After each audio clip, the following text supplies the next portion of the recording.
It's 8 o'clock on Thursday, the 24th of July. Peter Sellers died in the early hours of this morning. A hospital spokesman said his heart had just faded away. The talks on the BBC musicians' strike have brought a peace formula that's to be put to the union members. Mrs. Thatcher thinks unemployment will remain high for some time, but she says the government won't budge from their policies. A British and French force has landed on the island of Espiritu Santo and ended the rebellion there without bloodshed. Our newsreader is Christopher Slade. Peter Sellers died at 12:28 this morning. A spokesman at the Middlesex Hospital in London, which he entered on Tuesday after a massive heart attack, said his condition had deteriorated very suddenly. Every effort had been made to keep his heart going, but it hadn't responded. It had just faded away.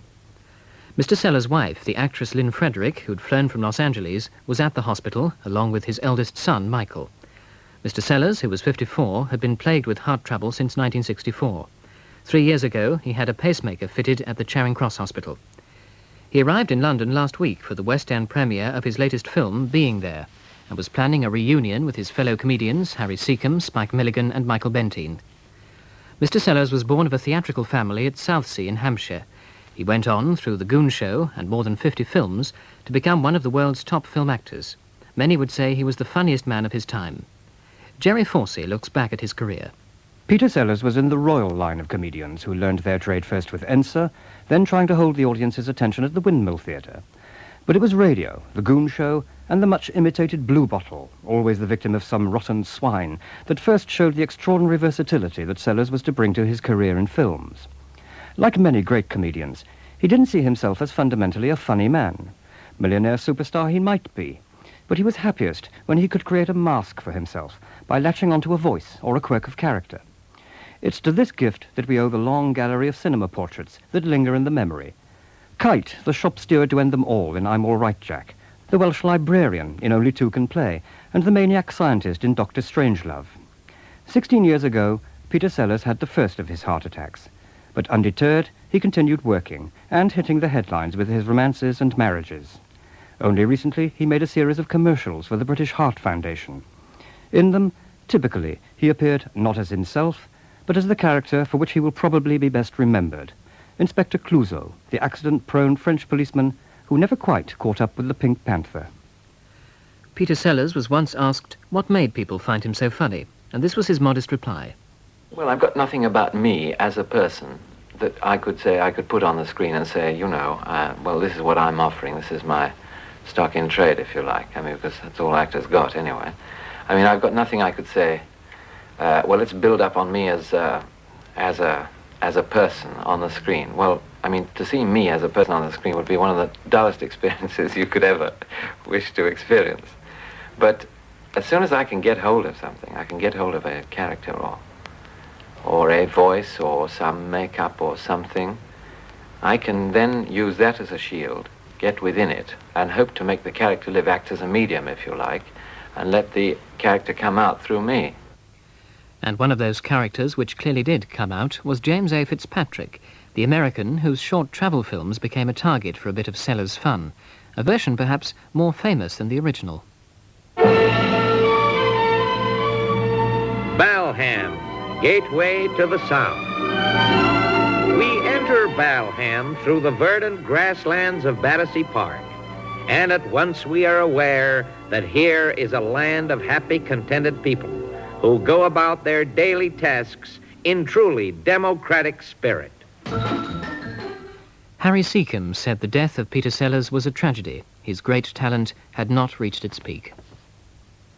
One of his oldest friends and colleagues from the old days of the Goon Show, Michael Bentine, is currently filming in Devon. Neil Bennett managed to get in touch with him a few minutes ago. Well, we've been very sad for some time that Peter's been so ill. Obviously, when you've known somebody for 34 years and known him that well, and laughed so much with him and shared so much laughter, one's always sad when somebody good passes over. It's only when somebody that you dislike intensely passes over that you feel, what a dreadful thing, but you don't feel anything quite that close. But with Peter, I've just been watching him last night. They've got one of these TV services, and they've got The Revenge of the Pink Panther on. And I was just thinking what an enormous amount of pleasure he's given to the world, how much laughter he's given. And I think that he will live on for a very long time in people's minds. He's one of the few really original and great comedians. He was a magnificent actor. He could be enormous fun to be with. And the great joy was thinking about the old days together. All of us used to sit around and laugh and scream with laughter at things that meant absolutely nothing to anyone else. And that's how I like to think of him, laughing. He was a great giggler. And although one feels very sad indeed, because, the world can do with every laugh that it's got, at the same time one feels that he's mourned because people liked him. He could be a very uptight man. He was a very, very much a perfectionist. And so some people that worked with him used to get the wrong idea because they thought that he was being temperamental. And what he was trying to do was to get the thing right. But I knew him for a hell of a long time, and the other boys as well. And it was always a great joy to hear each other over the phone and tell each other the latest ridiculous things that had happened. What do you think made him such a great comedy performer? The man was a perfectionist. He had this extraordinary ability. It was almost like a tape recorder between his ears. He could listen to somebody speaking. It might be a car park attendant, one of those characters, or it might be a gardener, or it might be an earl, one of those sort of people with a sort of voice like that. And instantly, he would play the voice back. It was extraordinary talent, quite extraordinary. The other thing was that he loved visual humor, and he loved props, as you probably gathered, because Clouseau is in himself a prop. Everything that Clouseau has is a prop. He's either got a parrot on his shoulder or heavily disguised. He loved accents. He loved people's... I used to do him impersonations of my Peruvian family, which used to corpse him. Absolutely adored it. Do you think that in 20 or 50 years' time, the humour of the Goons and the humour of Peter Sellers generally will be as funny as it is now? I think the thing is that the Goon humour is the humour of the iconoclast. It's the humour of somebody looking at the world, taking a somewhat distorted view of it, and making fun of it without it being vicious. There's too much vicious humour today. Peter was never vicious in humour.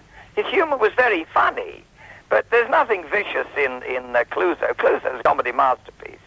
I think Clouseau will be remembered for many, many, many years, and give a lot of pleasure to a lot of succeeding generations. Throughout the morning, friends, colleagues and fans of Peter Sellers have been paying tribute to him and expressing their sadness at his death. Prince Charles, one of the comedian's greatest admirers, has sent a special message of sympathy to his wife, Lynn Frederick, saying he was very saddened at the news. Fellow member of the Goon Show team, Harry Seacombe, said he was overcome with grief. It had been as though a light had been put out. He said Sellers' great talent had not reached its peak, and he'd been capable of much more. Another Goon from the early days of the radio show, Michael Bentine, described him as one of the very few really original and great comedians, and a magnificent actor as well. The director of the Pink Panther films, Blake Edwards, said in Hollywood that the world had lost a very big talent.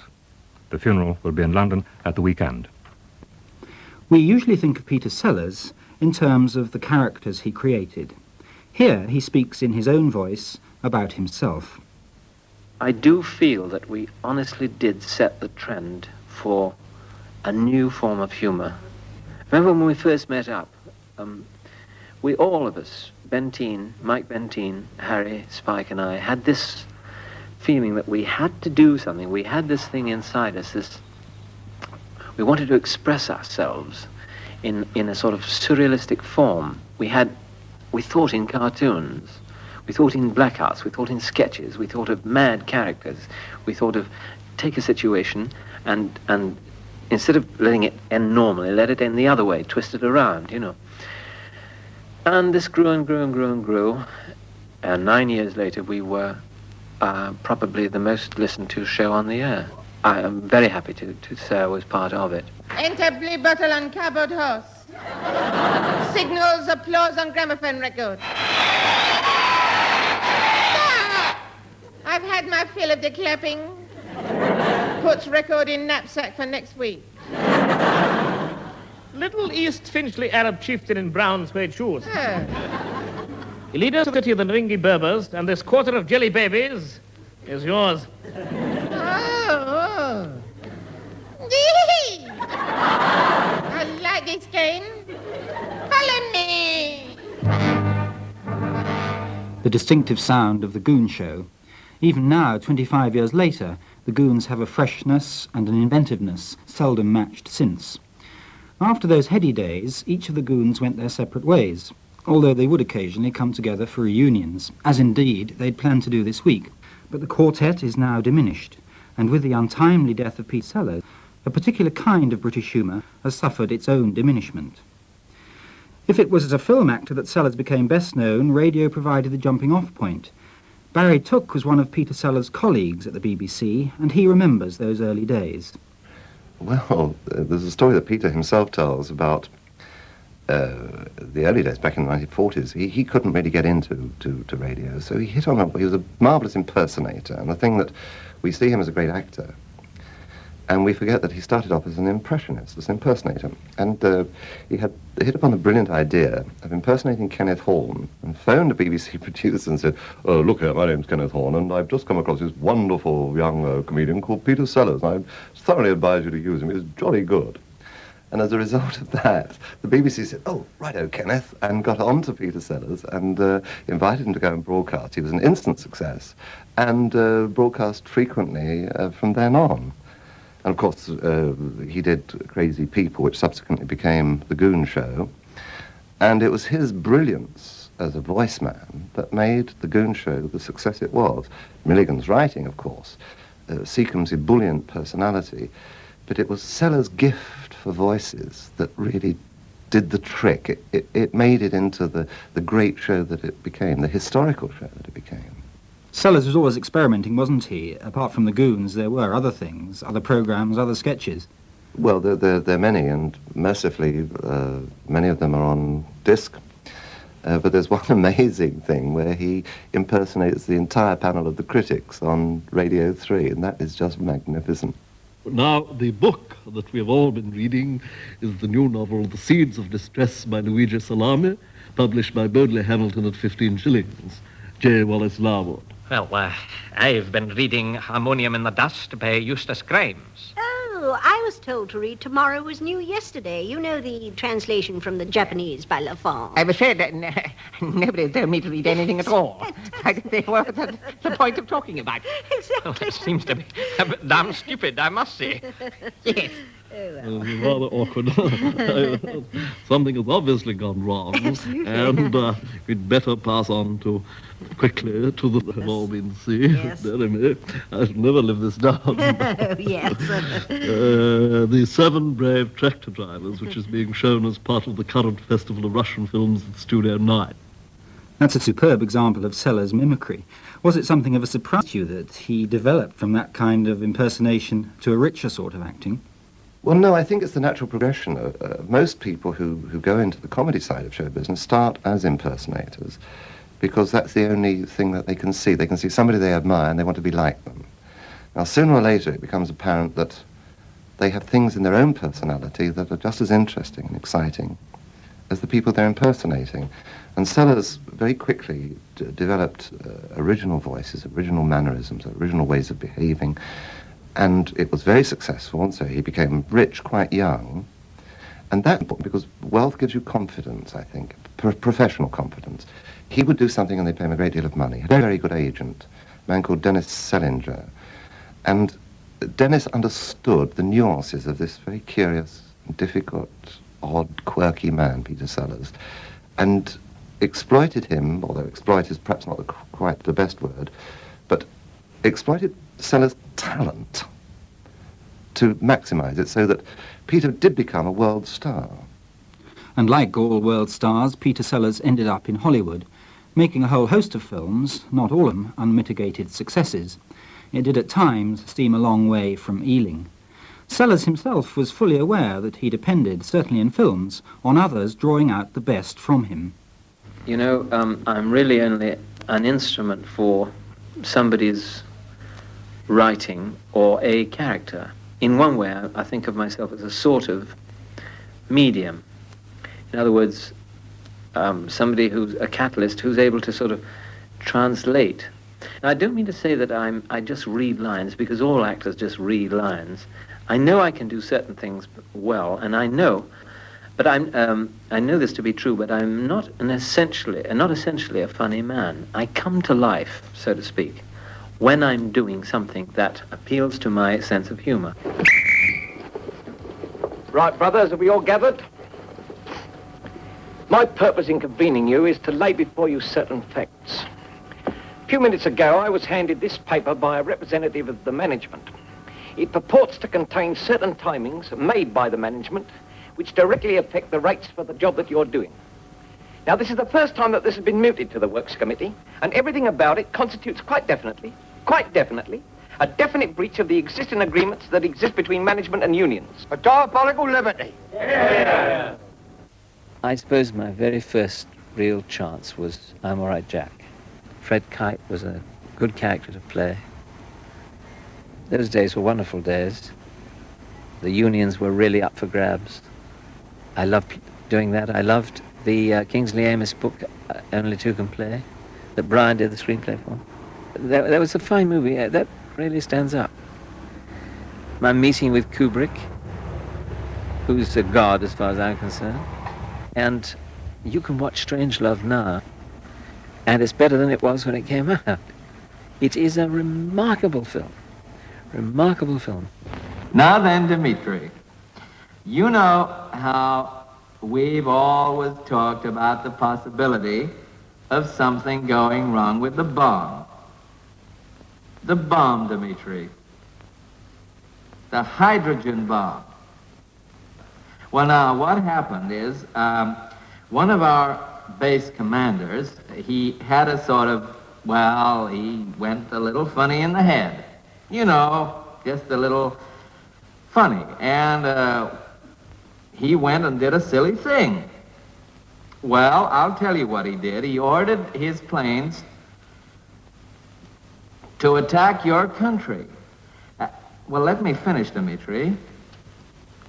Let me finish, Dimitri. Well, listen, how do you think I feel about it?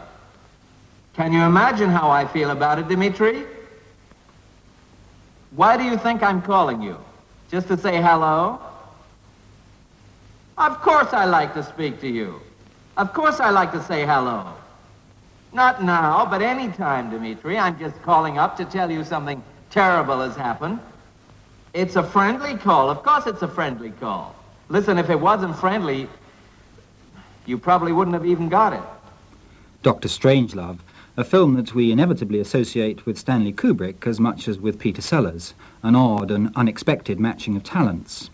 There'd been an earlier fruit of this partnership, Lolita, and I asked the critic Michael Billington for his impression of those Hollywood years, particularly the years with Kubrick. Well, in both Lolita and Dr. Strangelove, Kubrick capitalised on Sellers' ability to do a variety of voices and a variety of faces. But I think it's Strangelove that people remember rather better. I think Sellers is very funny in Strangelove when he plays that Adlai Stevenson-like American president. But then if you remember at the end of Dr. Strangelove, Sellers does something of a party piece, I think, when he comes on as the mad doctor himself. And I thought that toppled over into indulgence. Because in the end, I don't think Sellers was a manic actor. I think Sellers was a quiet actor, and that was part of his strengths. You could see the slow churning of ideas through small facial tics and small facial details. I suppose the most popular character he created was Inspector Clouseau in the Pink Panther films. Indeed. I think the films coarsen a bit as they go on, but they tend to become a bit slapstick. But I think it's a brilliant creation by Sellers, and I think one has to give him the credit for it. And I think what makes that character work is the fact that Sellers suggests that to Clouseau, he is the greatest detective in the world, that Clouseau himself is filled with an inner conviction that he is always right and that every hunch he follows up is correct. I mean, in all the films, Sellers has this habit of making dashes at doors as if people are always eavesdropping behind them. There never is anyone behind them. The door always seems to rebound on Sellers' own behind. But it is this quiet inner strength that Clouseau has, that he is the world's greatest detective. And that is what buoys up that performance. Simone. Yes, dear? But, Jack, I thought you were on your way to... That phone call was a ruse. Oh, dear. Are you hurt, my darling? I don't recall that being there. No, it was sent a while ago. I thought it was from you. No, it certainly was not from me. Some very strange things going on here. In his latest film, Being There, he plays a gardener who is selected as a presidential candidate. Does he sustain his talent? Does he in fact develop it? Yes, I mean, I think nearly every film critic has said that is one of his finest performances, and I think it is, because he's taken, as it were, a blank canvas, chancy, and filled it in with minuscule detail. And indeed, as he explained to Kaleidoscope, it was a film that meant a great deal to him. It was particularly difficult, but yet again, going back to the old days, something away from these Clouseau things that I've been doing, which are fine for what they are, but I was getting in a bit of a rut, and I just wanted to break away desperately and do some other things. And you know, I've been after this for 6 years, and at that time, Hal Ashby had done Harold and Maude, and I was going through a very bad patch, and no one wanted to know me. I mean, they were crossing the road in order to avoid bumping into me at that stage, and Hal fell in love with it, and we made a promise to each other that if ever we got a break with it, he would come to me or I would come to him. And suddenly Hal phoned me one day in Vienna and said, well, I hesitate to say this, but I think we've got it off the ground, it's really going to go. And I'm glad in a way it didn't happen before, because those days would have been wrong. I mean, the progress that's been made politically, economically, and satirically since then has been enormous. So I'm glad it's been done now. As long as the roots are not severed, all is well, and all will be well in the garden. In the garden? Yes. In a garden, growth has its season. First comes spring and summer, but then we have fall and winter. And then we get spring and summer again. Spring and summer? Yes. Well, Mr. Gardner, I must admit that is one of the most refreshing and optimistic statements I've heard in a very, very long time. Being There, the latest film of Peter Sellers. And at 11 o'clock tonight, in some ITV regions, you will be able to see Dr. Strangelove. But we end on a note of celebration, recalling the vintage Sellers of the late 50s, as he in turn celebrates, in the words of the poet, Balham, gateway to the south. Broad-bosomed, bold, becalmed, benign, lies Balham, 4 square, on the northern line. Matched by no marble save in eastern scene, a rose-red city, half as gold as green. By country churchyard, ferny fen and mere, what quills mute, inglorious, lies buried here? Oh, stands the church clock at 10 to 3, and is there honey still for tea? Honey's off there.